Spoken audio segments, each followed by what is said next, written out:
अस्सलामुअलैकुम नाजरीन, आप देख रहे हैं JN न्यूज़ और मैं हूं आपकी होस्ट रुबीना चौधरी। सबसे पहले नजर डालते हैं आज की अहम खबरों पर। रहीम दार Khan district bureau chief Sajjad Akbar Farooqui से खबर शामिल करते हैं। वफाकी दारुल हुकूमत इस्लामाबाद में साबिक वफाकी वजीर सरदार रईस मुनीर अहमद एडवोकेट ने वफाकी वजीर बराए मवासलात जनाब अब्दुल अलीम खान साहब से उनके दफ्तर में अहम मुलाकात की।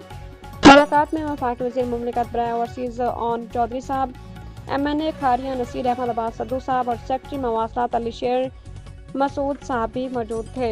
इस मौके पर साबिक सरदार रईस मुनीर अहमद ने भोंग इंटरचेंज के फंड्स के हवाले से याद दहानी कराते हुए कहा कि इस मनसूबे के लिए पहले भी दरख्वास्त की जा चुकी है और यकीन दहानी करवाई गई थी कि जल्द फंड्स फराहम किए जाएंगे। इस पर वफाकी वजीर बराए मवासलात जनाब अब्दुल अलीम खान साहब ने सेक्रेटरी मवासलात को हदायत जारी की कि भोंग इंटरचेंज के लिए फंड्स फौरी तौर पर फराहम किए जाएँ ताकि मनसूबे की तमीर जल्द अज जल्द मुकम्मल हो सके। साबिक वफाकी सरदार रईस मुनीर अहमद ने इस पेशरफ्त पर वफाकी वजीर बराए मवासलात जनाब अब्दुल अलीम खान साहब का शुक्रिया अदा किया। बादशाह साबिक वफाकी वजीर सरदार रईस मुनीर अहमद ने वफाकी वजीर बराए मवासलात जनाब अब्दुल अलीम खान साहब, वफाकी वजीर मुमलिकत बराए ओवरसीज ऑन चौधरी साहब और MNA नसीर अहमद अब्बास सद्दू साहब को तारीखी भोंग मस्जिद के दौरे के दौरान दावत दी, जिस पर तमाम मुअज़्ज़िज़ीन ने खुश दिली से कबूल करते हुए यकीन दिलाया कि वो ईद के बाद भोंग मस्जिद का दौरा करेंगे।